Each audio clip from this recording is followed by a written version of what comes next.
Hello and welcome to the Last Word on Spurs. We are your multi-award winning Tottenham Hotspur podcast, and it all comes down to this. Or does it? If you were for the very, very first time, you can find us on iTunes, we're on Spotify, we're across all major audio platforms. We're, of course, on X, we're on Instagram, we're on Facebook, and we're on Blue Sky too. I said to him off air, I'm going to say it on air. I've gone and found three of the most likeable people, I think, in the Spurs community. God, in come the comments now, who are going to tell you why and how, if Tottenham are going to go all the way and win the Europa League, will Ange Postecoglou end Tottenham Hotspur's 41-year wait for a European trophy, and along with that, secure Tottenham Hotspur Champions League football? He's just held his press conference for our listeners on audio, where he has come out absolutely fighting. We've heard also from Pedro Porro and Heung-Min about how much they want to deliver the trophy for the fans. Let's speak to three of the wonderful ones that we've got. And I got to say, let's come over to Bill, who drummed up a great little theme for this show and how he worded it. Bill, can I hand over to you to start us off as we, of course, will go on? Yeah, we got a bit of a crossover today, haven't we? It's a Dr. Last Word Oh Spurs podcast officially. It's like a tag team in wrestling. I love that. A couple of doctors. I have to tell you, just for sure, for copyright reasons, I've got Billie T from the Dr Tottenham podcast. I've got Vass Koni from the Dr Tottenham podcast. And I've got Jim from Oh So Spurs out in Greece. So I will tell you in advance, I'm sure Jim will as well, he never knew Tottenham were going to get to the Europa League final. So we've had to pull Jim off a sunbed to come on for this one as we build up to, one of Tottenham's biggest nights in a long, long time. Let's just firstly get a mood of how the guys are feeling. Jim, let's come over to you. Sunning yourself in sunny Greece. How excited are you now? The nerves are kicking in. Tottenham are approaching a European final. Oh, yeah, look, I'm super, super excited. And look, apologies if I'm interrupted. I had to ask the hotel for somewhere to sit for this podcast. And the only spot they could give me is where the travel rep sits in the basement. And there's all these signs of EasyJet in front of me. So someone at some point is going to come down and start complaining about a late taxi or something, thinking I'm the rep. But yeah, I'm super, super excited. Look, it's arguably a once in a lifetime opportunity for many people to see their club in a European final. I'm seeing it for the second time, but this time it feels different. This time it feels, I think in the Champions League final, I felt like I'm not going in kind of believing we're going to win. I'm going in dreaming we might somehow get something. But for this one, I feel like it's there. We can take it. We can grasp it. Let's go get it. And I just believe that bit more now. And I just feel for Sonny, what it would mean for him as well, just to cap his Spurs career with this moment, if we can pull it off, would just be incredible. I'm buzzing, Ricky, is the answer. Jim, thank you so much. What an intro that is. Let's come over to Vass. Vass, look, I've known you for the last 7-8 years. Calm, composed, normally not someone that gets a lot get in his way, normally straight down the barrel with regards to how you're feeling. Vass, I don't even know for you how testing this season has been. How are your feelings as we're now hours away from Tottenham taking centre stage in a European final? It's a tough one because all season I've been saying to the lads on our pod that all I want is the Europa League. I don't care where we finish in the league. I just want us to win the Europa League. And that's what I've had my heart set on all season. It's finally here. And I'm trying to block it out of my mind because I know if I start thinking about it too much, I'm gonna be nervous as hell, in all honesty. But to echo what Jim was saying, I think 6 years ago in the Champions League final, we were hopeful that we might do something. But I think this time around, we deserve our place there and we should be a match for Manchester United. I'm a little bit concerned in the fact that we've beaten them 3 times already, and law of probability tells you that, they're bound to win at some point. I just hope it's not tomorrow and it's or later on, whenever the game is, and we do it. They can beat us next season. I don't care, but as long as we win tomorrow, I'm nervous as hell, as you can imagine. I don't even know what day the game's on. Yeah, I'll tell you what, it's we've got poor Jim pacing around in his Greek holiday apartment there, of finding routes to try and make this show work, such as the craziness of Tottenham in a European final. If I can come over to you, Bill. I mean, look, Vass said it there, in regards to Man United. They have never, ever lost to a team 4 times in a season.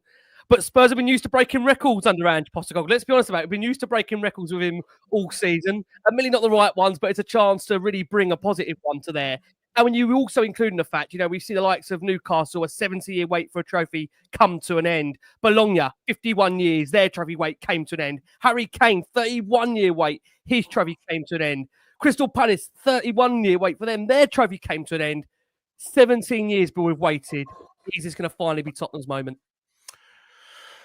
Yeah, when you say it like that, it's just crazy, isn't it? Like, it's really starting to sink in now. I think it's been a bit of a daze this week, like just sort of daydreaming and kind of thinking what might happen on Wednesday. And now Wednesday is tomorrow, and it's come around so quickly. But I don't think we're going to get this better chance again. I really, really don't. I think Man United are a struggling team. All the noise that's coming out of them, there's no positivity that's coming. I don't know if you've seen the quotes today that Amorim said. He said something like, we don't need to rely on the income for Champions League football. He said the Europa League doesn't matter. The season's been a disgrace anyway. Whereas Tottenham, it's like we know this trophy is everything to us. And that you saw that same energy at Crystal Palace and Man City, where for Man City it was 4th, 5th FA Cup in the last few years. Palace first in their lifetime, and I hope we bring that energy into the game. And I think this is it for us. It's got to be this. Absolutely. Yeah, and like I say, it's an absolutely fascinating battle that is going to be upon us here, in which, as I've mentioned, Ange Postecoglou has come out swinging. We're going to hear from him in a second. He did admit that even if he wins the Europa League, he does not want to leave the club and sees that as part of the acceleration of the journey for his time at Tottenham. We've also heard from Heung-Min, who has made it very, very clear from his perspective just how much he wants to bring this trophy home for the supporters. That's how he feels about it. We've seen passionate, I wouldn't say a rant, but passionate, I'd say, feelings from Mickey van der Ven of just how much the Spurs squad have embraced over the last 24, 48 hours at a barbecue. Supposedly a barbecue that Manchester United will also have if they win the Europa League. They're not going to have a parade like Tottenham that will be organised for the Friday.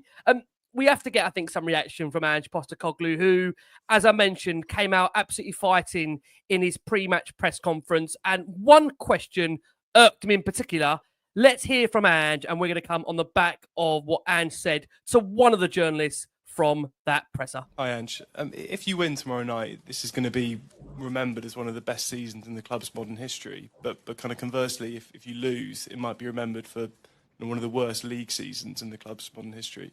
I just wondered if you're kind of conscious that you're walking a fine line between kind of two very different types of infamy and history, really.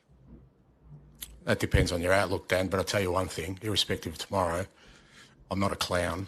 I never will be, mate, and you're really disappointed that you would use such terminology about a person who, for 26 years, without any favours from anyone, has worked his way to be in a position where he's leading out a club in a European major competition. For you to suggest that somehow us not being successful means that I'm a clown, not really sure how to answer that question.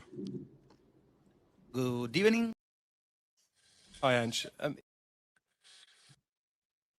Interesting words there from Ange Postecoglou, who, like I say, came out fighting on the back of that question being asked. I just wonder, feelings on it. It's, as we know, coming over to you, Jim, a very, very heightened time, I think, for a lot of supporters right now, including the head coach, who, to be fair, has had to deal with a lot from media outlets, journalists across the season. I think, like I say, Jim, you've tried to apportion it fair, I would say, degree across the different sections when it comes to Ange Postecoglou.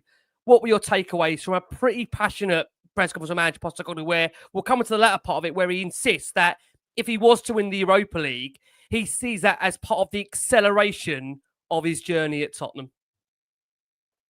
Yeah, with the whole question, I feel like Dan Kilpatrick, as a human being, he's a good guy. He's a Spurs fan. I don't think he intended to cause that kind of reaction. I think you have plenty of people who are very good at their jobs who make clear and obvious mistakes that they regret and they learn from. And I think it was just one of those moments where, if I understood the context correctly, Dan had written an article which within the heading or subheading had effectively said something along the lines of, if Ange wins this, he'll be a Spurs cult hero. But if he loses, large segments of their fan base are going to, brand him a clown. I don't think he was explicitly saying, I think Ange Postecoglou is a clown if he loses this, but it definitely, understandably, those clown comments have been going around, and there's been memes about him looking at shoes and their clown shoes, all that stuff. I get it. You've got to have a bit of a laugh on social media, but I think it was a step too far, kind of belittling whether we think Ange Postecoglou is a caliber of manager that he can compete with other Premier League managers, i.e. the top 0.001% of people in that field in the world. That's a fair argument. But his achievements are incredible as a human being versus, most people in our communities and who we know day to day. It is amazing what he's done. So I think belittling that is something I would be very defensive of if I was in his shoes as well, because he's fought so hard for this opportunity, and then to have that. But then it does just come kind of with part of the parcel of the Premier League. You, in the English media in particular, we know how toxic they are. And there's only one way to detoxify the media around you in English football, and that is to win lots of football games, and that is to just be consistently hitting above your station in terms of your expectations that the media painted of you before you joined. So when that's not the case, and they've got that whole 17th in the league thing to use against him, they will use it against him, and they will use it to sell papers, and they will use it to make their careers enhanced and their articles more visible and themselves more visible in press conferences. But I just want to kind of say, I don't think it makes Dan Kilpatrick a bad person from what I know of him, but it was a mistake. And I think it was probably the wrong thing to put in the heading of an article. And look, the best thing Ange can do, best thing he can do for all of us, if he goes and wins that final, doing his part of that as the manager, then that kind of whole comment is kind of pushed to the back burner. I think we'll ever look at it again. It will just be Ange will look like, a hero. That's the other side of the article. It's true. He will look like a hero if he pulls this off. And I think we all hope he does. And then we can have that big discussion, after we've enjoyed the trophy parade. Maybe then we all start diving into that discussion of what's the future for Ange Postecoglou. But until that period, I think he's earned the right to be savoured, enjoy that moment. Let's just get behind the trophy parade if we pull it off and everything else, and just soak it all in and just love it for what it is, because we're lucky we get to do this once in our lifetime, let alone twice. I'm going to say that again. We are so lucky. If you've got mates in your community who sport, I've got a good friend who sports Sunderland. Now that is tough. We are so lucky. And Sunderland are a brilliant football club, but to see a club that size be where they are and have been recently, that is tough. Spurs, we're so blessed to be fans of this brilliant football club. Yeah, and I agree with that, Jim. But I think we need this trophy, don't we? I think it's been a very, very difficult season, and I know some people have a difficult life. But the reality is that we've got an opportunity here, as we've discussed, against Manchester United, a team that we have beaten 3 times this season. As I mentioned, we've never lost 4 times in a season to a team, but Tottenham have it all in their hands to do it. I just wonder, Vass, just comment on the back of that clip from Ange, very animated. Again, that article did read that he was teetering between being a hero and a clown with his Tottenham legacy on the line, and he has put full focus on the pursuit of European glory and must now deliver it. Could you understand Ange's rebuttal to that article? Could you understand the timing of it, Vass? Yeah, listen, it's some people that I was speaking to on social media said that thicker skins are needed, and I don't agree with that. I think these kind of things are in the public domain. It just fuels people's perceptions of Postecoglou. And he has a right to defend himself. Even if he didn't read the article personally, I'm sure there are people around him who are saying, oh, you've just been called a clown by the Standard or whatever. And as nice a guy as Dan Kilpatrick is, and yes, he is a Spurs fan, when the headline says that he's teetering between hero and clown with Tottenham legacy on the line, and it's also in the body of his text, I can understand fully why Postecoglou can take offence to that. He's essentially been called a clown by all the pundits for the whole season because of his tactics and the way he sets up his teams and everything else. Because of the way our form's gone in the Premier League, and it has been shocking. I'm not going to deny that. There has been some context to why, but a lot of it is on Ange. I reckon he's been feeling the pressure a lot lately. That's why he's been a bit prickly in his press conferences. And today was no different. I think he just took the opportunity to express how disappointed he was with Dan, because he called him by his first name. He obviously knows Dan. And he said, I'm really disappointed that you use language like that. I am not a clown. I fully understand how he felt. We don't need this discussion the evening before a game or whenever that press conference was. But, you know, it's an opportunity. And I guess a lot of people are going to be talking about it now. It might be a little bit of a distraction. But on the flip side, I totally understand why Postecoglou would react like that. Yeah, I mean, look, Bill, I'll come over to you. I mean, I know Dan Percy's been on Last Word on Spurs. He's a Spurs fan. And look, at the end of the day, he's a journalist. So he's got a job to do as well. I just wonder, Bill, in that moment, look, as we know, Ange's journey here, it's been every week you're not sure what to expect. And again, the reason why we did, obviously, the show beforehand, because we do know with Ange, every press conference has an element of fireworks to it and what's going to come out of his mouth. I mean, what was your takeaway from that little bit of an exchange there, Bill? Well, I found it really funny because I'm obviously quite good friends with Dan. I've known Dan for years. Yeah. I meet him all the time. Good friend of mine. And it's Yep. pretty. If you're in that context, it's pretty funny to see him get his ass handed to him by Ange. I just missed him saying "quiet day, mate," and he's just replied. So yeah, it's funny. I think he's a lovely guy. I mean, again, having Dan on the show, he's a nice guy, and you know him personally. He is a very good. Oh, Billy's frozen.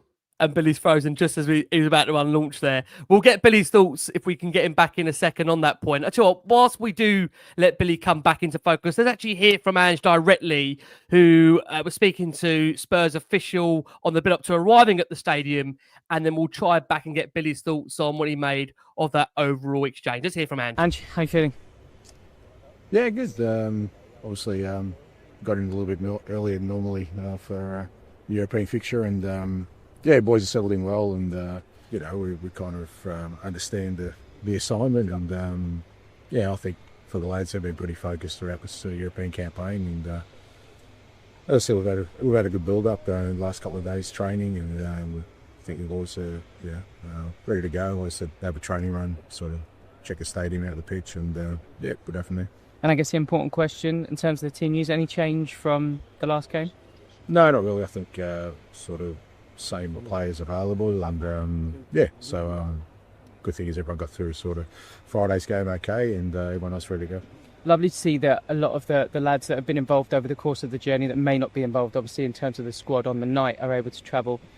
Why was that important to you to make sure that they came with? Oh, look, it's been a bit of a theme of ours. We've had a real challenging season in terms of players missing and other people having to come in, and even during our European campaign, we've had some key sort of moments where players have stepped in and got us to where we are today. And I thought it was important that the whole group sort of shared in sort of last phase of it. As always, the messaging around the group seems to be about togetherness. I guess none more so than tomorrow night. That will be absolutely crucial. Yeah, I think so. I mean, it's obviously a big game, and there's going to be moments where maybe individuals need to step up. But for us, it's taken a collective approach to get to this point, and that's what we're going to need tomorrow night. We'll sort of concerted effort from the whole group to try and create something special. And I guess finally, what makes the difference on nights like this? You've been involved in so many finals. What will make the difference for Spurs on the night? Yeah, look, I guess all you can do is prepare to the best of your ability as we have, and be really sort of clear and focused in terms of what we're trying to do tomorrow night in terms of our game plan, and then it's about the players, and we've got a group of players who've proven to be very resilient, very clear-headed in about what we're trying to achieve, and hopefully tomorrow night you get also a bit of luck, and we'll get to achieve what we want to. Best luck tomorrow night. Thanks, mate. There you go. That was Ange Postecoglou. In good spirits, to be fair, with Spurs official there as he builds up to, of course, Tottenham's biggest game in back since 2019, and that, of course, UEFA Champions League final. Bill, let's come back round to you there. You were cut short in suspense there, Bill. What were you going to tell us there?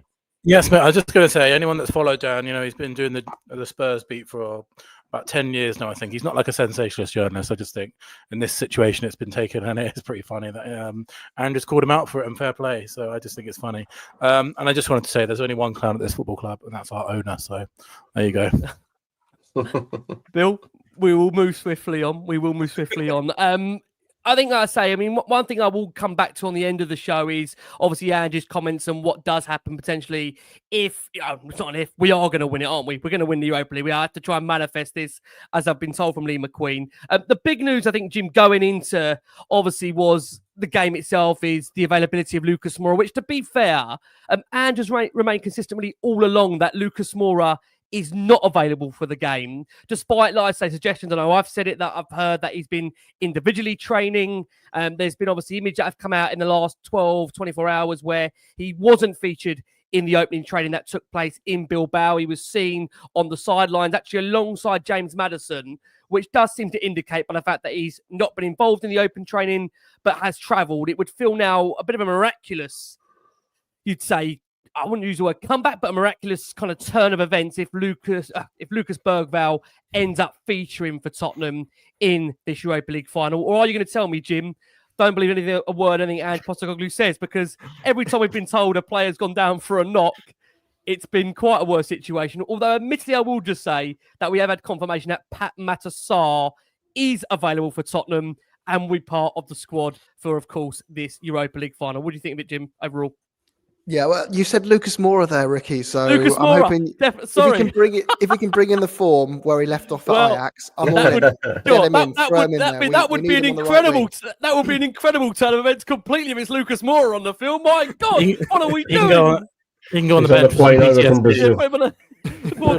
on the bench again. On the bench again. You can't believe it. You're getting flashbacks from 2019. Oh my Ricky? God. That's it's what's all happening. happening. It's all this European final madness. It's a crazy 12, 24 hours. Lucas Bergvall, should I say? Sorry, Jim. Yeah, no, Bergvall, like I do believe Ange in this case that he's not fit to play. He kind of batted it away so firmly. I was hoping it was a bit of a kind of, it's the terminology, an Easter egg thing where they kind of just keep him off the training pictures and all that stuff, and then you see him on the bench. But you know what? I think I'm not looking at all the negatives of this, because on the flip side, people are going, oh, but Man United have got Euro back. They've got all these players back who are 50-50s, and they're likely to throw them straight back into the starting 11. History shows me that putting players into a side that aren't fully fit because of who they are and because you feel you so desperately need them can be a distraction from the most sensible game plan. Back to 2019 again. We're back to 2019. Yeah, back to 2019. Back to 2019 again. Back to, endless finals under Poch against really good opposition against Liverpool and Chelsea, where we just made those small changes to try and make it work with these big names. And you can understand why. I can never blame a coach for thinking that's the right thing to do at the time. But I kind of prefer the idea, and maybe it's Postecoglou's experience coming through here. He does have more experience than past coaches we've had in cup finals. I know some people will say, oh, they don't count. They were different divisions, all that stuff. There's still those environments, high pressure environments. And I don't think he would panic into saying, well, if you're telling me he's 50% fit, I'm not going to rush this guy and throw him on the pitch. That's not fit enough. It wouldn't surprise me if that's his approach. He's thinking, I'm going to win this with players who are fit, players who have earned their spot to be on the pitch for that game. And I'm going to put the best systems in place that I can in terms of the build-up as well. Because what you don't want is to put a player in who hasn't been able to be involved in training for weeks and then just throw them into the 11. You want to focus on the plan, the strategy that you had in place, and stick to the focus, stick to what you're trying to achieve. And I think that's the way we'll go about it. Now, look, if it ends up there's a little surprise and someone like Bergvall's on the bench, great. It might be handy if we get to extra time, but I think we're going to try win this in 90 minutes. I don't think the game plan will involve trying to go through 120 minutes plus. I think this will be, how can we get this over the line? And it wouldn't surprise me again to see that front three for that reason of both Richarlison and Solanke and Johnson. So not keeping a striker on the bench as a reserve. Sorry, no, Son will start. What am I talking about? Sonny will be on, won't he? So yeah, it will be Son, Solanke and Johnson. But hey, that's made me even feel more positive, because I can imagine us now sending on Richie the battering ram with 20 minutes to go and just having the most ugly goal to seal it. And I'd be all for that. I'd be all absolutely for that.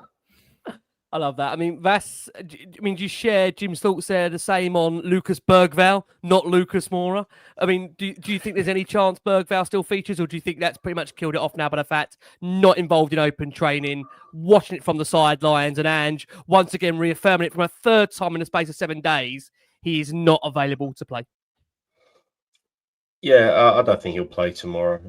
I had half a hope that he might make, a miraculous recovery, and excuse me, that Ange would be holding this particular card up his sleeve for the final. Bit of kidology, perhaps, but no, I don't think he'll start. And in fact, some of the other players who took part in our Europa progress this season have all travelled and aren't training. Like you said, Maddison's there. I think Timo Werner travelled, and a few others who aren't fit, as far as I know. So maybe they're going there in the hope of picking up a medal. And so it's good to have everyone around. I think I heard Dane Scarlett was training this afternoon, so I don't know if that's true or not. But yeah, you could have another striker on the bench, hopefully. But yeah, as far as Bergvall goes, I don't think it's going to happen, sadly. Yeah. Bill, you're in the same camp on that with Bergvall? Do you just think now, I mean, even by the 10 events of this season, even though I've tried to throw Lucas Moore in there, there's no chance Bergvall's going to play, is there, Bill? Yeah, no, I don't think so, mate, unfortunately, which is a real shame because he will be a big miss. But yeah, and I think what Jim said is particularly important earlier about I've seen a lot of people worrying about they've got their three players back, but we beat them 3 times this season with those players playing. So, we have to take every bit of confidence into this game as both fan base and club and everyone pulling together, because I think what I've learned from this season is if you have a fan base that believes and a club that believes, we've seen a lot of finals this season. We saw the Newcastle final, the Palace final. If there is that belief, and I think Tottenham fans, if anything, have all kinds of thoughts and theories on our fan base this season, what we've done together, what we've been through. But I could certainly think it's safe to say that we lack belief at times. And I think we've got to go into this final believing that we can win, because, my God, we're not going to get a better chance than this playing against a pretty poor Man United team. Some of them beat 3 times already. So I'm not worried about who they put out, who they got back from injury. We're Tottenham. We can do this ourselves. Yeah, it's a really important point you make there, Bill. I mean, do you get that vibe as well from the fan base? Because I think you make a really important point there that, I think when we went to the Champions League final against Liverpool, we were just so pleased to get there. And because of the run we had, I mean, we know we nearly got knocked out twice in that Champions League run, but it does feel this time that we feel like we deserve to be there, right? We deserve, and we actually feel we could win this game. And again, I don't want to make this a 2019 show, but for me, as soon as we got that Liverpool draw, there was not a part of me that thought we could beat Liverpool, just because I'd rather play Barcelona any day of the week, because Liverpool, we have a horrific record against Liverpool at the best of times. And I just knew that it wasn't going to happen this time, going in confident. And I think we've got to bring that confidence into we've seen the difference having a confident fan base in these games can make on the players. We saw it against Frankfurt in the stadium, Glimt in the stadium. So I think it's a huge difference. But what I will say is, in my personal opinion, the noise coming from Tottenham and the fan base, the manager, the players, is very different to the noise coming from Man United. And I think that works in our favour because, I don't know, just there's an air of confidence about us, which I like. Jim, do you share that? I mean, I said earlier at the start of the show that we know we've beaten United 3 times comprehensively this season to some degree, and even that Carabao Cup game, as crazy as it was, I mean, we give them a couple of goals in that game. But again, we go back to the point, United, they've never lost 4 times in a season to anybody. You go back to the point also, they've already featured in this stadium, so they'd have a little bit of an idea of kind of what to maybe expect going there before. The fact that obviously, I think the fans are used to being in finals. That's the thing with United. The fans are used to being in finals. They're used to winning finals. Does that play any psychological advantage at all, Jim, in this? Or is it purely down to the 2 teams and what they've got to offer retrospectively on the pitch? Yeah, I do think the atmosphere and the culture that fans bring surrounding those players has an influence on them. And I do think the Man United fan base as a whole will have a very different culture around this game than we will. I think for us, there's definitely a level of it. I think it would mean a little bit more for us. And I think it would mean a lot for Man United as well. But for Man United, I think it means a lot in the sense of, we've got Champions League football again. We can build from here, because a lot of those fans' expectations is we're a club that should be winning the title every single year. And that's where we're going to get back to somehow eventually. Whereas for Spurs, I think we've never really been that club that's dominated the league year after year after year like a Man United have. For us, it's about, we've got European pedigree. We're Tottenham Hotspur. That's something we've got over Arsenal, and we always hopefully will. So let's build back on our history. Let's bring back some of those great things that we had. There's lots of divisive things about this ownership where they've done good and bad and in between. But I think this trophy would be a starting point and a bridge to maybe say, right, now, can you take us forward from this moment? We've been patient. There's been lots of ups and downs. But if you can build on this with us, Enoch, the fans are going to unite and really get behind the whole process as a unity again. I think that's a huge opportunity that I hope the club realizes they have here. And I think our fan base as a whole, I think a lot of the infighting we have between ourselves about different camps of fans, it just comes from us all being frustrated about the same thing. We just want Spurs to win a trophy. That's all we want. We just want Spurs to win trophies. And we have different ways of projecting those frustrations when they aren't happening. We all have different views on what the answers are to get there again. So I think our fan base is kind of, it craves this a bit more than Man United fans. It's more than just about that top four. Even if there was no Champions League as a part of the prize, it would mean just as much to me. It would really mean just as much. I think it's such an important point you bring up there, Jim. Do you want to carry on? Sorry, I'll cut you short there. Do you want to finish on that last point? Sorry, if you... No, and just lastly, I just think there is a different culture around this game than I've seen around Spurs and other cup finals. Like Billy quite rightly said, it feels different this time. It feels like there's an air of, no, I don't care if we've got a few injuries and Man United's players are back. We can win this. We've got the players. We've got the game plan. We've got the energy behind this fixture. We can pull this off. And I believe we are going to pull it off. And doesn't mean it's going to be easy. It doesn't mean we're going to go steamroll them 5-0. It probably means it's going to be decided by a single goal. But I feel we are slight favourites over them, and we can do it. And I'm going in with that belief. I'm loving Jim's vibe. You can tell he's on holiday, can't you? That's too much sun. Yeah, is that too much sun? Well? Yeah. That's on this point, though. I think it's such an important point there Jim makes about the fact. I think a lot of I can't speak for all fans. I think a lot of Spurs fans that I speak to, as Jim said there, I think even if Champions League qualification wasn't on the line, I don't think that would matter to a lot of fans. They just want to get this trophy monkey off our back. By the fact it's a European trophy, by the fact it could be our third one, it puts us even further distance between us and them not down the road as well. How much of that do you also look at that kind of psychological element to it about United and Tottenham? The fact that United fans have been there numerous times when it comes to finals. They're used to winning them. As a fan base with Tottenham, let's be honest about it. I think when you look at our recent record in finals, I think we haven't even scored in the last 4 finals. I think we've had, counting, 44 shots since we last scored in a final. So how much fast do you think the psychological element plays into that?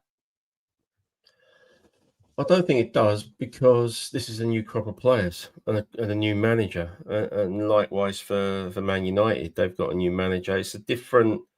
People keep blabbing on about history and the pedigree of a club in a certain competition.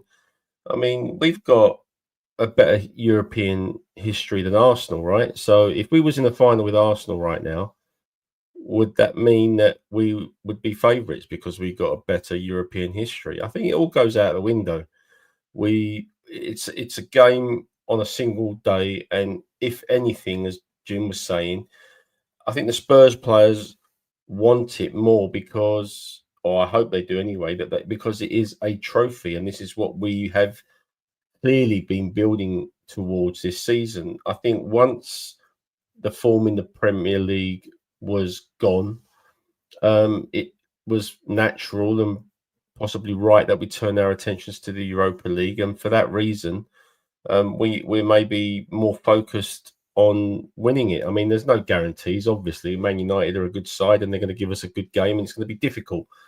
But you see Maddison, after we'd beaten Bodo Glimt in the second leg, and his Instagram post was, I'm so gutted because this is what we have been aiming for all season. This is the trophy that we've had our sights on, and I'm going to miss it. So from that angle, is a bit worries me. But you can tell just from that message that this is what the Spurs team has been fighting for, pretty much, and I hope that's shown tomorrow.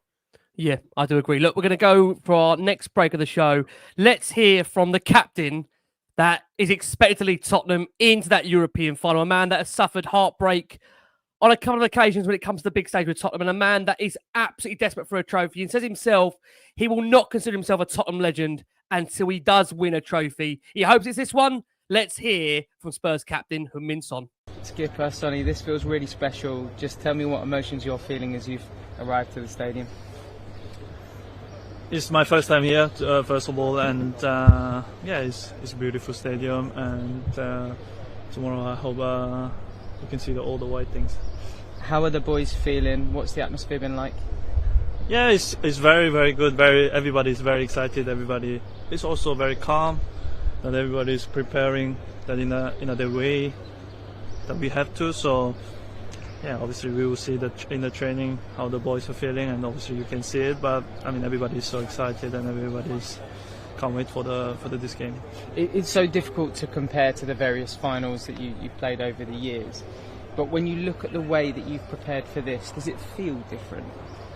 I personally feel a little bit different because 6 years ago I played my first final in the Champions League, and then I was very nervous, like I was like thinking it's just my just literally playing Champions League final, and obviously also right now I also feel a little bit nervous, which is that gives me a little bit of joy, but it's more calmer, and then I'm preparing even better than 6 years ago. So look, it doesn't matter what it is. Just most important thing is that we lift that trophy tomorrow. Do you think that little bit of extra experience will help you and the team? Yeah, I will definitely help the team, and then I will definitely give us some messages that the boys needed. So yeah, look, I think the most important thing is that football is not individual sport. It doesn't really matter.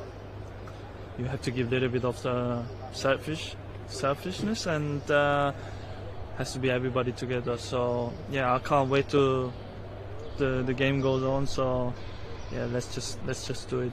We'll see after 24 hours. Best of luck, Sonny. Bring it home.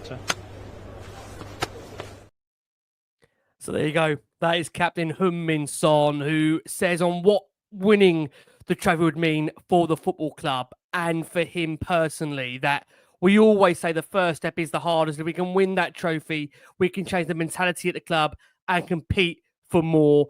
He still doesn't believe the 2019 final, that was a handball on Musa Sissoko. God, we could go over and over and over on that several times. But he said, look, the future, we don't know. Next year, we might play in the Champions League. The chance that I have now is real. It's a fact. It's a final. It's a Europa League final. I'm not thinking whether this is my last chance to win a trophy. Here is just another chance. And he did again admit that for him, he does know that the league form is unacceptable and doubles down, which is why Tottenham need to win this Europa League. It just gets a feeling, I don't know if you agree, Bill, that the closer and closer we get now to kick off, it feels Sonny is likely to start. Do you get that vibe, Bill? Because there was that kind of debate, I'd say, about a week or so ago, whether Sonny is fit enough. Ange did obviously again re-emphasise the fact that he has been training with the team now. Is it a formality, Bill, he starts in your mind, Heung-Min Son? I would say so. Yeah, I would say so at this point, because he's our captain. He's our talisman. He might not have looked like it this season, but in every other department, he's a club legend, and I would love nothing. I don't believe there's any Tottenham-related player that deserves a trophy more than this guy. He's been loyal throughout a world-class career. He's a world-class player that could have played for plenty of other elite teams, but he stayed with Tottenham 10 years. This guy is one of the biggest superstars in the history of football in terms of worldwide reach, and he's dedicated his whole entire career essentially to Tottenham. So you can't reward that any other way than a trophy. And when I look back at these pictures now, I'm running out of things. You look at that Ledley King picture that we've all got imprinted in our mind where he's lifting the Carling Cup. That's the only one I've really got in my memory of lifetime. So to have one of Sonny lifting that trophy in the BILBAO Stadium tomorrow would be absolutely incredible. And I want it to be something that I tell my grandkids about, this player that I watched for 10 years, week in, week out. Here's him lifting a trophy at Tottenham. No, I can't think of anything better. So yeah, fully deserved. And I think a lot of people have compared it to the Harry Kane situation. I know we keep going back to 2019 today, but it's not the same as that one, because Harry Kane hadn't played a single second of football in about 4 or 5 months or whatever it was, ended up being. Son's played 2 games now. He was starting to look a little bit like his old self against Aston Villa, wasn't he? And he played a couple of games before that, didn't he? Made some minutes before that. So it's not the same as the Kane situation. He has played minutes in between. So I think he'll start for sure. Yeah. Do you have that same feeling, Jim, on it? I mean, it's been a kind of way up in kind of comparison as to what he offers in comparison to Matisse Tell, but it just feels as we get closer to kickoff. I don't know if you have that feeling as well, Jim. It feels like Sonny being the captain, craving that trophy. It just feels like he's likely to start. Do you get that feeling as well, Jim? I do, and completely agree with what Billy said there about it not being similar to the Kane situation, simply because he's had 30 minutes in his game against Palace, and then he had 60 minutes in the game against Villa. So he's definitely been deliberately worked up fitness-wise to this match. It's not like he's being thrown in out of nowhere. So I think that's kind of, you'd think the third game is when you're normally ready to start. So I think he's ready to start. And moments in that Villa game, I don't know about anyone else, but I felt like he looked quicker. That yard of pace had come back. Maybe having a break from this foot injury and just giving his legs a rest after playing so much football did him some good. And he's our captain, and that is quite important. But look, we've got a good problem here where we do have options worth debating on the wings again. Isn't that a good position to be in versus earlier on in the season where we're like, it's just keep playing Son, keep playing Son, and keep playing Son. And Mikey Moore, maybe he's fit enough to play. Is he a Premier League player yet? Does he need a loan? But do we just try him out? Our options are a lot better than they were then. So for me, I think you've got to start Sonny. And even if we don't, well, then who else would you dream of as a better sub to come on with 30 minutes to go, cut in and score that beautiful goal we know him so well for on the edge of the middle of the box into the top corner, hearing that noise as it hits the bar and goes in. And that could be a dream as well. So whether he starts or not tomorrow, he will play. And I'm excited for that. Yeah, I totally agree on that, Jim. I mean, Vass, there's, as we can see, a real feeling of how long Sonny's had to wait for a trophy. There's that kind of now how much we'd love for Sonny, giving us, nearly 10 plus years at the football club. Again, he wanted to remind the fact Ben Davies has also been here for the same time as him. He's gone through cup heartbreak. Is this Son's time, Vass? Can you also see him maybe starting in the final, or will it go down to the wire for you in terms of that decision that Tottenham have to make, Ange Postecoglou has to make? No, look, I think he will start. His form hasn't been great this season, but it's evident in his record and in his form and the way he has played. But I didn't see the Villa game, so I can't comment too much on how he played in that particular game. I saw him come on against Crystal Palace, and he looked quick. So I am of the opinion, same as Jim, that he probably did need a rest, and he's had one now. So I think his status in the club just probably earned him the right to start. And if he's not playing great, we do have the options off the bench to come on if needed, whether that's Tell or Odebear or Moore or even Richarlison. We got quite a few options. Now, in terms of the way we're going to set up tomorrow, I mean, the last couple of rounds against Frankfurt and Glimt in particular, we sort of sat deep and surrendered possession willingly. Just let the other team have the ball, stayed nice and compact, and then essentially tried to take our opportunity off the press to counter and transition and create our chances that way. And if that's what we do tomorrow, provided we've got the people in midfield that are going to seek out the passes, I think Son will be ideal to run off the last man onto an opportunity. So that could be a tactic too. But yeah, I think he will start. He hasn't had the best of seasons, and it will be just absolutely fantastic to reward his loyalty to this club and Ben Davies with a long sought after trophy, which we've just been unfortunate in achieving previously. Totally agree. And actually said on Sonny and the fact that of having him back available, he said it's massive to get him back. We were a little bit worried because when he picked up an injury, we weren't sure how long he would be out, but he's worked so hard to make sure he was back. Really pleased the other night to see him play 60 to 70 minutes, and you could see that sharpness coming back. He's just so important to the group, and he's so important as a leader. He's such an important figure at this football club, and it's a big motivation, a driver for us all, including me, to give him a trophy that his career deserves. Again, he's a guy who has come from the other side of the world. Not many players have come from Asia and stayed in the Premier League, the top league in the world, for so long and maintained that level of excellence. It would be great to cap that off with a trophy for him. He knows, and we all know, that we've still got a lot of work to do.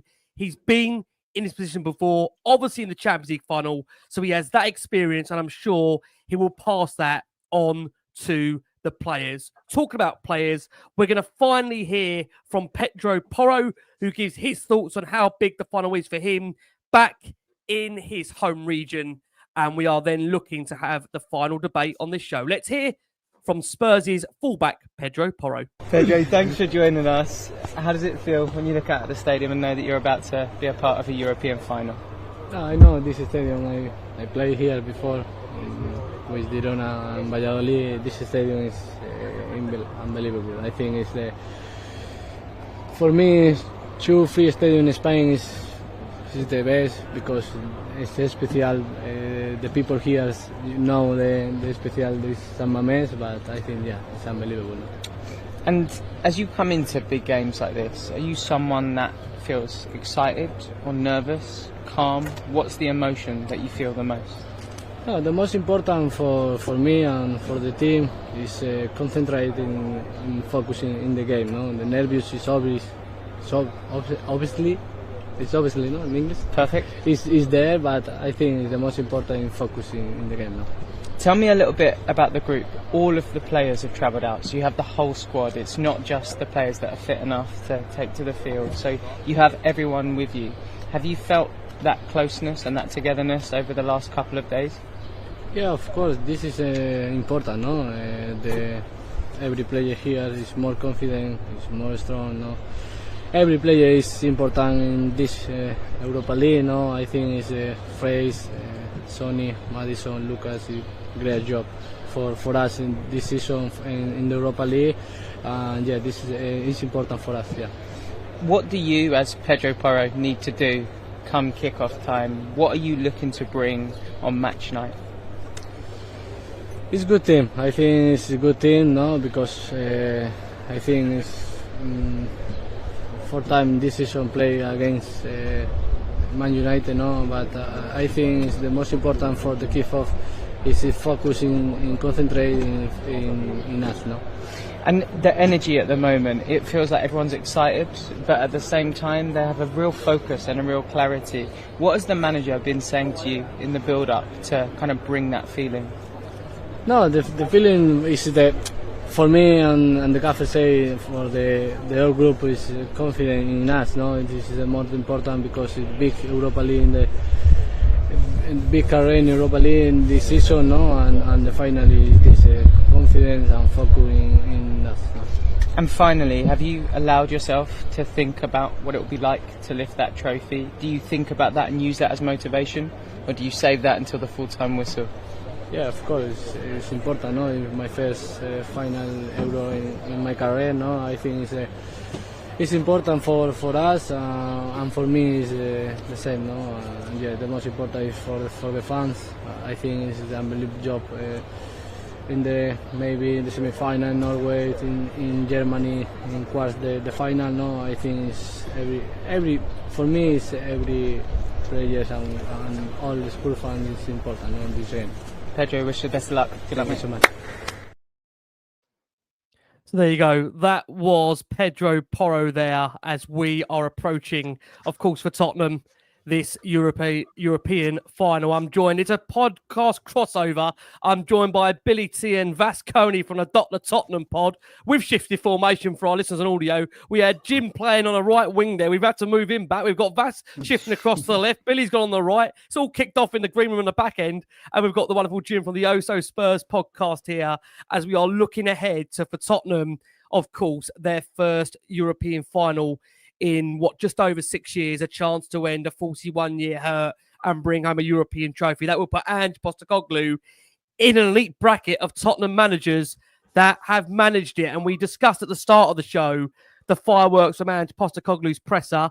And, again, a very interesting, presser from Ange where wouldn't really be drawn on his future too much. He admitted that for him, whilst the Champions League is of significance for Tottenham in terms of qualification, he admitted that because of the fact the club hasn't won a trophy in a long, long time, that is the most important thing. He was asked about the fact that he's beaten United 3 times. Does that put more pressure or make you more confident? He said, look, neither. It's a final. And you know that these kind of things aren't important. If we all had 3 games, your question would probably be, do you feel the pressure because you can't beat them? So what do I know? I've been in this situation a few times in my career in the big games. Even your form going into it, even if you've got terrible form, it doesn't matter. It all goes out the window at final. My role is to try and prepare the players in the best possible way and also prepare the players for Man United to be at their very, very best. And that's what you have to prepare for. And we knew, of course, Bill, on this point, there was a bit of a barbecue arranged from some of the players. Ange ended up joining. He had to leave early due to media commitments. It does feel there's a real feel-good factor amongst the group, Bill. Is it fair to say that going into this final? Yeah, it does. And as we've been saying all show, it is a different kind of feeling than we've had in finals before. Like, the Liverpool one was such a... an overwhelming occasion that I think was ended up swallowing the club whole.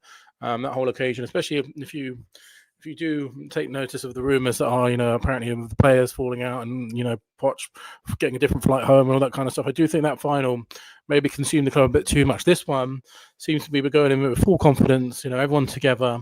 And I think that in the face of what has been a desperately bad league season is even more pertinent, to be honest, because, we've used that to sort of rally around each other, and the players and the manager have certainly rallied around each other. And I think for me, the key swung it was that the video of Ange after the Bodo game, when he's delivering that speech, you can see that every one of those players is locked in. And sometimes we've questioned it in the league. Well, 21 times we've questioned it in the league this season. We've questioned whether the players are actually playing for Ange and all this. But if you take the Europa League only as evidence, then they certainly are. I totally agree on that point. And I just feel like, again, we know, Jim, as you've been aware, been on this show a few times now, and hopefully many more in the future, we've seen a lot of division amongst the fan base. But I think the great thing that I've seen really about this last 3-4 days, a lot of fans are kind of parking that now. They're getting behind the players, they're getting behind Ange, and there's that one common goal that the trophy is bigger than all these kind of divisions that we're seeing for this one day. Is that your feeling going into it, Jim? There's a real sense now of togetherness going in to this European final with the fans.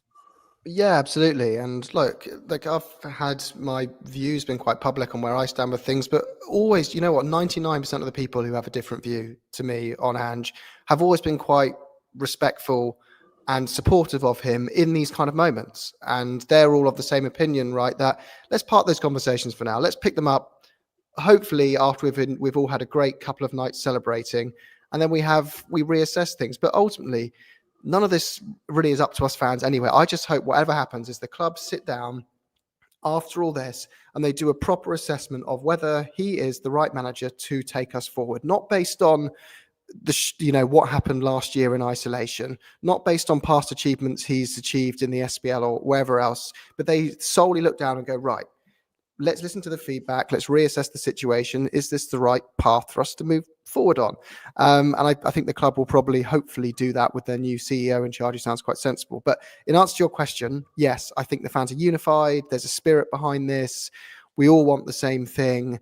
And it's really nice because at points this season, I think it's been one of the less enjoyable seasons I've had following Spurs as a fan, partly because the league form is, I massively underestimated what it's like when you sacrifice the league for a trophy because you play 38 games. I didn't quite think of 38 painful situations squeezed into a year and what impact that would have on me.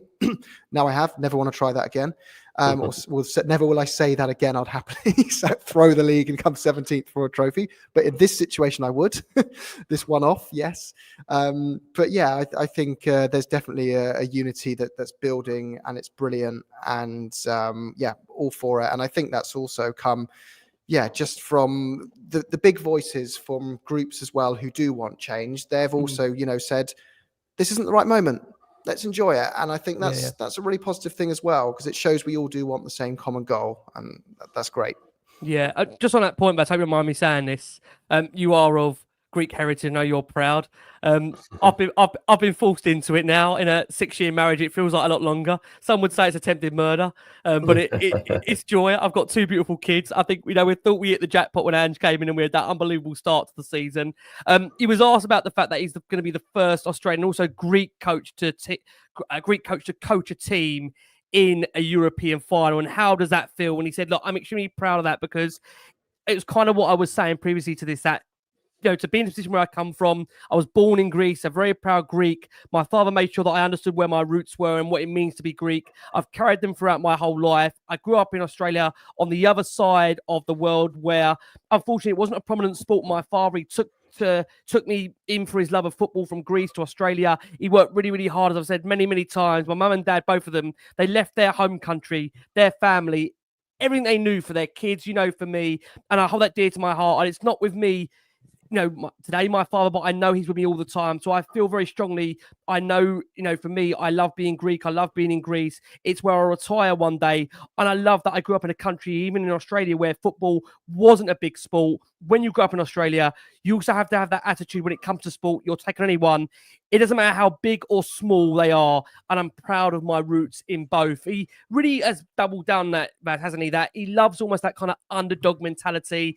The fact that he's really had to work his way up. And I think, you tell me if I'm wrong here, Vass, has that been the biggest crop I think that's got to him? The fact that he maybe feels that some believe he's inadequate because of where he's come from. Is that a lot what's kind of fueling him to some degree, do you think? Look, you should never forget where you come from, right? Your grounding and the nurturing you have is what forms you, right? And that's true of anything that we do. And you know that speech he gave to the Australian guys, but before he said, okay, go enjoy your lunch. It was all about thinking about the person closest to you, the person that supported you, the person that you did it for, the person that pushed you to be the person you are. And ultimately, this is what he's referring to. And I think that kind of helps him relate his message to the players. But yeah, I mean, I lost my train of thought now. What was the question, Rick?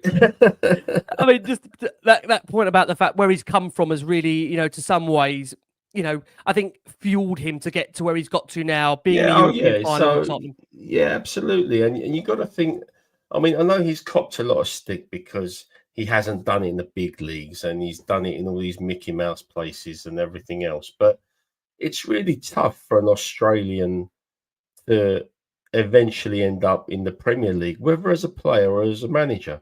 I mean, we probably had about 3, maybe 4 Australian players. Tim Cahill, Harry Kewell, Mark Viduka. There hasn't been many. You could name them, right? So for an Australian manager to take that journey, it's tough, right? So of course that's got to be something that he's going to be proud of, to have got where he's got to. Absolutely. And if that fuels him for tomorrow and he's able to motivate his team, then why not? Yeah, I do agree. I mean, Bill, it's been a crazy, isn't it? Last kind of 18 months under Ange. It's swings and roundabouts. We had the heavy highs of those first 9-10 games where I speak to my mate, of course, James Black, who obviously wrote that Ange song, and that feeling at the stadium and this roller coaster ride that we've been on. It just feels something very unique, doesn't it? When you have heard that quote on so many occasions, played by so many media outlets, I always win a trophy in my second season. Will that be the coldest quote ever if he goes on to do that, Bill, when he goes on to do that? It'll be top 2. It certainly will be. I think the reason what I'm going to say number 1, because I saw, for 2 reasons. One, because I saw a compilation. I don't know if you guys, I'm sure you have seen, when we were all caught up in the hype of the speech that he did before Australia played in the final against South Korea. Where he was speaking about who the players walk out with, and he ended it with "enjoy your lunch." And the reason why that's my personal number 1 is because I promise if we do win tomorrow, I will get that tattooed on me. So I've got to go for that one as number 1. But it certainly will be. But he's on the precipice of history now. Not just Tottenham as well. So he will go down like Keith Birkinshaw, Bill Nicholson, European trophy winning Tottenham managers. We talk a lot about social media and the modern media, but any Spurs fan in some kind of form or other, you see pictures of those guys lifting up European trophies, and Ange will be walking among those if he wins it tomorrow. But not just that as well, in terms of like global football history, what it means to Australia, what it means to to have an Australian manager winning. He will be an absolute legend back home, and that will cement his legacy as probably the greatest, certainly the greatest Australian manager ever, one of arguably the greatest Australian figure in football ever. Yep. So he's on the precipice of history, and I really hope he takes the final step. Because I really did buy into him back then. You know that I came on all the time talking about it, and I think he's a fantastic speaker, a fantastic guy. I think the players adore him, and Kevin Danso talking the other day how they go into matches so motivated, and I just hope we get another iconic speech tomorrow, and he brings home that trophy and cements himself as a Tottenham and Australia legend. Yeah. Well, on that iconic speech, we're going to finally hear that iconic speech, and we're going to have a final question for the panel, in where we've got over 4,500 of you watching the show live. Thank you so much, guys, for all your incredible support for the show. Please keep liking, please keep subscribing. I'm joined by, it's a podcast crossover. I'm joined by Vass Koni and Billie T from Dr Tottenham, and I'm joined by Jim from the Oh So Spurs podcast. I've got to say, these podcasts that are out there, whilst obviously we love and endorse you to come and listen to Last Word on Spurs and watch Last Word on Spurs, there's some great work that goes on in the Spurs community that I would urge you to go and listen and watch and view, because there's some great content that is going on. Let's hear, for those that didn't hear it the first time around or watch first time around, Andy's passionate speech to that dressing room on the progression to the Europa League final. And we're going to be back with you after this. What you, as a group, players and staff, have gone through this year. Oh, big dog. Come on, boys. Finish,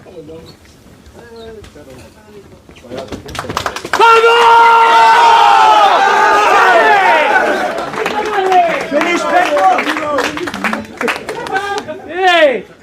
Shush. Right. As I said, what you've gone through this year, let me tell you, I've been in this game a long time. I'm very experienced. I've experienced it all, but I'm so proud of how all of you have just stuck together. Yeah? Not one time have I felt like, people are not believing or have lost what we have in here, and it's just outstanding. People will never realise what it's taken for you guys to be in this position, and you deserve all the credit for that. That's unbelievable what you've done. To come to this place, difficult place, win comfortably, but the whole time through, all the things we've had to deal with. There's people who aren't with us today, yeah? Who are back home. Fraser's played a big part of it. Ben Sonny's played a big part of it. It's Maddison, Lucas, Radu, they've all played a big part. Everyone's contributed. And that's the main thing that's got us to this point. Yeah, we've had problems for sure, but we've stuck together. And you deserve it. Now we've got 2 weeks, just under 2 weeks to prepare. Every day is important. Yeah? Every day, every training session, every game we have between now and then is about getting ready for that big game. Well, you can change things. You saw what you did, 400 supporters here today. They'll never forget it. And there's thousands back home. And you can make it something really special. I keep saying to you, this is the group of players that are going to do it. So we focus on that from now on, but you deserve all the credit. It's been outstanding. So from tomorrow, we focus, yeah? Tonight, So there you go. At the time, jubilant dressing room there of Spurs players of Ange Postecoglou. And I think that's been one of the things, hasn't it, really, that despite a lot of fans feeling about maybe can't get away from it, the league format we've had in between, of course, the Europa League final from the Europa League semi-final in terms of Premier League results we're not going to be dealing with on this show. The reality is that, the players, whatever you want to believe or feel, it looks like they've stuck together with Ange, and that obviously, of course, is what's led to Spurs to a European final. I mean, of course, everyone wants to know what's going to come next for Tottenham, what's going to come next for Ange Postecoglou. He was asked about that in his presser and was asked if this was going to be his penultimate game in charge of Spurs. And he said, look, if I was worried about my tenure at this football club, it's fair to say we wouldn't have been in the position that we've been in now, because the reality is that it would have been a massive distraction for the group. I'm pretty good at just making sure all my focus is on giving this football club the best opportunity that it's had for a while to do something special. Whatever happens after that, I'm very, very comfortable, and I will continue winning trophies wherever I am. He was asked if he's had to address the group with regards to his future, and he said no, because I think, again, that would not be really helpful in terms of what is right before us now. I've said to the lads from day one, nothing is guaranteed in life. Nothing is guaranteed in sport. You need to try and make sure you take every opportunity before you. That's what I've done my whole career. And I've been in this position before where the big game was the last game I managed. It's not an unusual territory for me. I've always been and good at navigating things like this pretty well. He was asked to give examples. He said, look, I qualified for a World Cup and I left. I won the treble with Celtic and I left. I won at Brisbane Roar and I left. It's actually more common than what you think. And vowed really that if Tottenham were to win the Europa League, Jim, on his point that, he sees that as part of Tottenham's journey and not the end. Would that surprise you, Bill? He's made that admission on the brink of the final, the fact that he will not be walking away and putting that trophy down if he was to win it? Or in typical Ange fashion, could anything really happen in these next 48, 72 hours being Tottenham fans, Jim? Yeah, it did surprise me that he addressed the claims so directly, and I'm glad he did, because of anything that can reduce, conjecture and assumptions going around in the fan base is a good thing. So now we know. Look, the most important thing for me with any player, a manager of Tottenham Hotspur, there's two things that are really important ultimately, isn't it? Do they want to be there, and are they good enough? And I know for sure Ange Postecoglou wants to be there. He wants to make it work. He's desperate to succeed in this job. So for me, that's a really good thing to know. I'd much rather have the situation we've had managers before who feel like they're doing us a favor. It's refreshing to feel like even if we've pushed the manager out to the edge of a plank on a ship, he's turning around saying, I'm not going down unless you push me. You know, he wants to fight and he wants to go out success, and he won't give up until he has either achieved it or we've told him we're not moving in that direction with him. So I think that's a good thing and only a positive that I'm really excited about. And look, yeah, I think the strengths he has are what you want going into a final, over and above what we've had with other managers who may have been better at managing a league consistently over a season. That those strengths we talk about, which are the leadership, the public speaking, the team atmosphere, it sums up his character that he's managed to avoid that question in the dressing room about his future. I think the way he's led this group of players with that adversity, because how often have we seen before with Spurs, the players downing tools, the leaks start to come out that they're fed up with how things are going in training, all that stuff. This hasn't happened. So look, whether he's good enough or not tactically is completely fair game for anyone to discuss and disagree on and you know, say he's not, and that's fine. I can't disagree if those people when we're 17th. I said that endless times. I'm not going to have that row with someone. We're 17th. They've got a fair argument to have there. But he has done a brilliant job at keeping the group together. And for a final, the most important thing is how you handle the pressure, how you stick together as a group, and how you stick to your game plan and how you have a game plan. And I think all those things will be in place for us. Yeah. And look, underrated thing I just wanted to quickly touch on it is I think a lot of people have spoken about all the important players we've got need for this game. Bergvall, Maddison, who aren't available. For me, the most important player on that pitch is fit, and that is Christian Romero. He's the leader for these kind of games. He's done it before. If he's on form and it's not red card in 20 minutes, Romero, it's Copa America final, World Cup final, Romero, we've got a player that I wouldn't swap for any other player on that Man United side of the field. Yeah, I have to agree, Jim. I think, you know, Romero, he does live for these kind of games, doesn't he? He really, really does. And we have to hope, you know, Romero being one of the firm backers of Ange in the very early periods that really made his case on the manager very, very clear. Just to go back on this point, Bill, Ange said, look, his future is assured. I wouldn't be the first person who changed his job. We all change jobs, and I'm sure he's reference to the media. You've all changed your jobs. I've got a beautiful family, great life. I'll keep on winning trophies until I finish, wherever that is. Don't worry about my future. My future is not entwined with anything. My future is assured, provided, God willing, my health remains. My beautiful family is beside me. My friends. There is nothing wrong with my future. Don't stress. Sleep easy. I will. Bill, it's such a dramatic feeling, isn't it, going into a final where the manager is, you know, it's so typical Tottenham. Everything feels on the line for this, Bill. Everything feels on the line for it, right? It's crazy. Absolutely. It is. It's, you know, we talk, and as again, I've said a few times this season, you know, before this season, we always say, and I think someone just, I won't see it, I'll let you do it, but I think someone put a question kind of similar to this as well. We always say as Tottenham fans, you know, I'd happily finish 17th if we win a trophy. And this season, we're actually going to do it. You know, we could actually do it in real life. And I think there is just so much riding on this for the owners, for the manager, for the players, for the club, for the fans. It's very different to anything that I've ever experienced before, because we are walking a really fine line between, and I'm not going to use the same terminology that Dan Kilpatrick used, but, you know, a really poor season or all the best in my lifetime. So yeah. And I think, you know, unfortunately, the way that, because of the league form, and his job is on the line without a doubt. If he loses tomorrow, there's absolutely no way he'll be Tottenham manager next season. If he wins it, I hope he is, because, you know, I think a lot of people are commenting at the moment. I have no intention of telling people how they should be feeling or anything like that. And no, you know, I can see both sides of the argument, but I think if Ange does win that trophy and he's on that open top bus parade with a Europa League trophy, it would just be a really strange vibe to then go and sack him after that. I can't see it happening with us. So, you know, I hope he wins it and stays next season, because that means we've won the trophy. Yeah, I mean, that's on that point. It's an interesting situation because there's no obvious candidate at the moment for the Tottenham job in the future. And now I think, as everyone knows, it's an imminent return shortly for Fabio Paratici, with Spurs expected to announce that in the coming days. What that means for Ange, look, we don't know. I think Billy makes a point that there'll be a lot of fans. I can't speak for everybody. There'll be a lot of fans if Ange Postecoglou delivers the Europa League and we have the parade on Friday. I fail to see how they're going to sack him on Saturday or Sunday, but it is Tottenham, so nothing should surprise you. And also, nothing should also get away from the fact that we've had, 20 plus defeats in the Premier League. We all know that's unacceptable. We've all discussed the nature of those defeats across the season on all our respective podcasts. But again, he really emphasised the point that he does not think his job is done. And he says if Tottenham win the Europa League, he really feels like we are building something. And what a trophy does is hopefully accelerate that. So he thinks there's still work to be done. It's quite obvious the challenges that we've had this season, which I think are well chronicled because there is some reasoning in the context that also has some growth.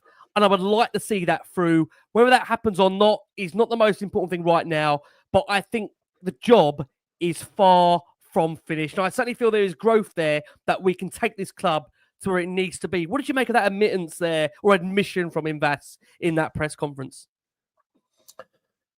I think he's covering all bases, essentially. I think he's no mug. He understands the situation. He's also acknowledged that the league form hasn't been good enough. He's also said that, if we were playing one game a week, then, there's no way we'd be 17th. And frankly, I agree with him. I don't think the squad has been equipped from even last summer to cope with two quite strenuous competitions as well as the domestic cups. We had a long run in the Carabao, don't forget, as well. I think also, last season we just missed out on Champions League, and at the time I was quite content with that because I didn't think we were ready for Champions League at the end of Ange's first season, and it proved to be right because we've done well in the Europa League, but I don't think we would have been able to cope with Champions League football against high quality opposition. And that is because I don't believe that our squad is at the requisite level yet. Okay. So we've had a lot of maturity from a lot of the young players from what we've gone through. I think the squad still needs an element of rebuilding. We've carved out a lot of experienced players and sent them packing on their way. We've got a lot of inexperience in our squad at the moment. And Ange has had to manage that, okay, in a season where we've had horrendous injuries, where we have been trying to get deep into the Europa League. It's gone arse over tit in the Premier League, and it's not been pleasant. I haven't been so detached from Spurs in our Premier League performances. I've actually not gone to some games, which would have been, I would never have thought of even missing a game before. But such is the season that we've had. Whether he's the man to continue, listen, we need to park it, I guess. If he wins the Europa League tomorrow, he will be our most successful manager since Keith Bergenshaw. Yeah. Love him or loathe him, that is a fact. Yep. Okay, to bring us a European trophy. So decisions will have to be made in the summer.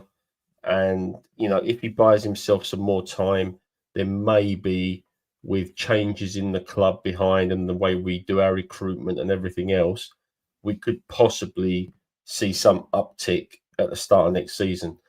But surely if he'll be on borrowed time, if the form in the league is the same as it has been, then, he won't be around much longer. But anyway, I just hope he wins tomorrow, and then we'll see what happens after that.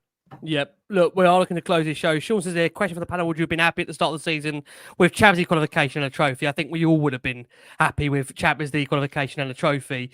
My last question to you all to close this show, which has been a fascinating show again. I can't thank enough, guys, again, on the eve of the final here. If there was, look, we're not doing predictions. We all expect something to go out there and deliver a European final for us all. What would the final message be if you could have a final message to that changing room manager?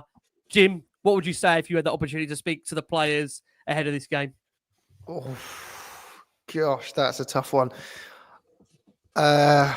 Well, I'm glad I'm not the one leading the team talk because they'd already have be pretty demotivated listening to me stumbling around my words right now.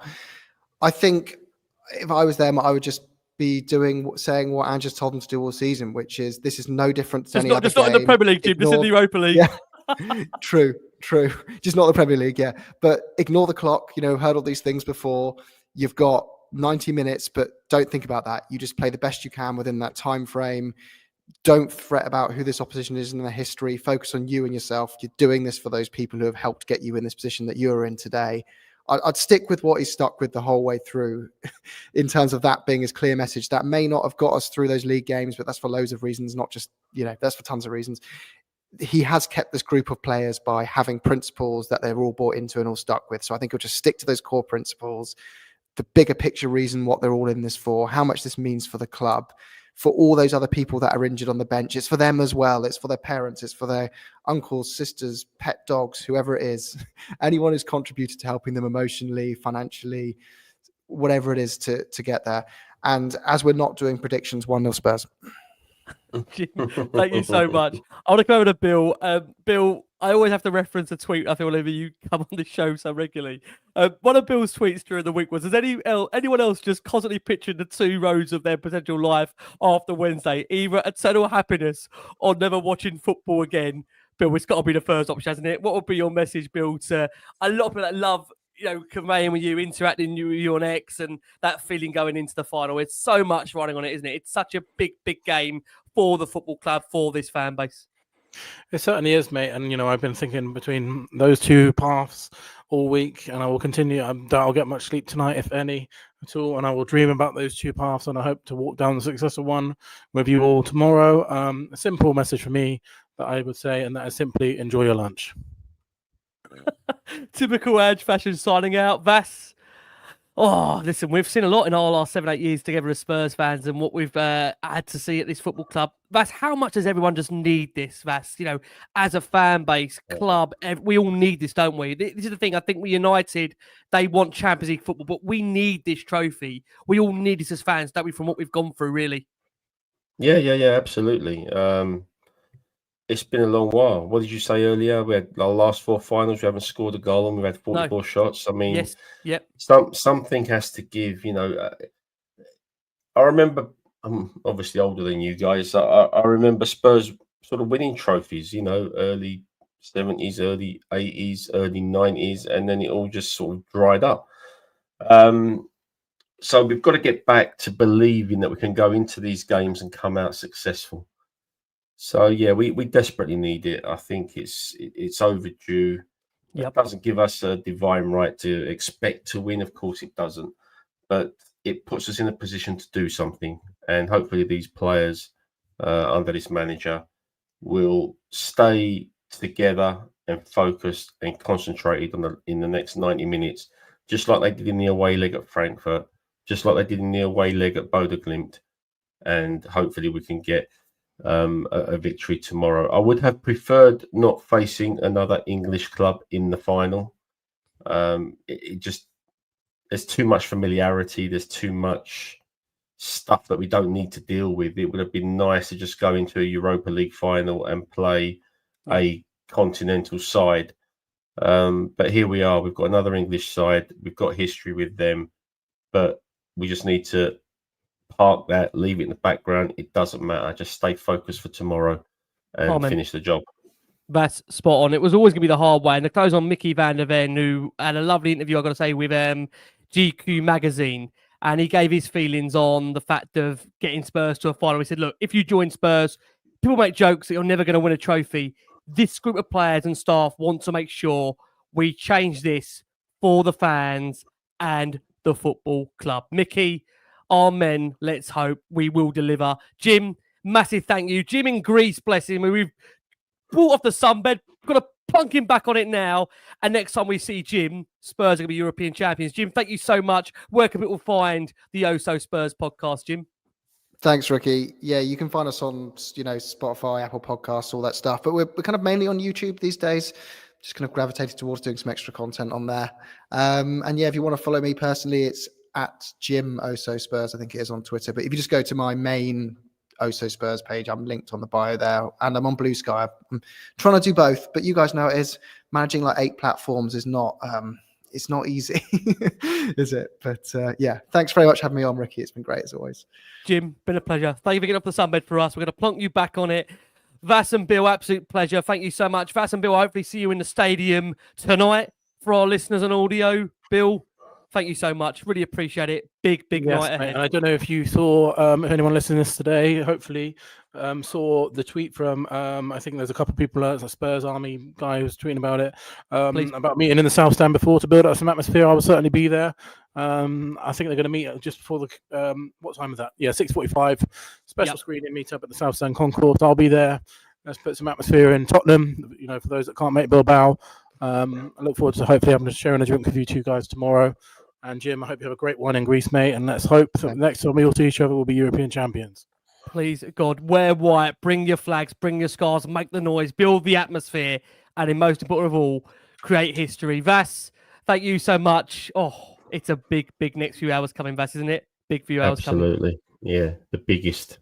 Hey, listen, 2 European finals in 6 years. There's not many clubs can say that, We've got to deliver in this one. I think we are. Vass, thank you so much. Absolute pleasure. Vass and Bill for a Dr. Tottenham podcast. They drop on your Monday morning commute like it's clockwork. Make sure you please go and check out Dr. Tottenham pod across all socials, audio platform as well, YouTube. Have I missed anything, Vass? Have I missed anything? No. You can find us on all the regular stuff: Spotify, Apple Music, YouTube.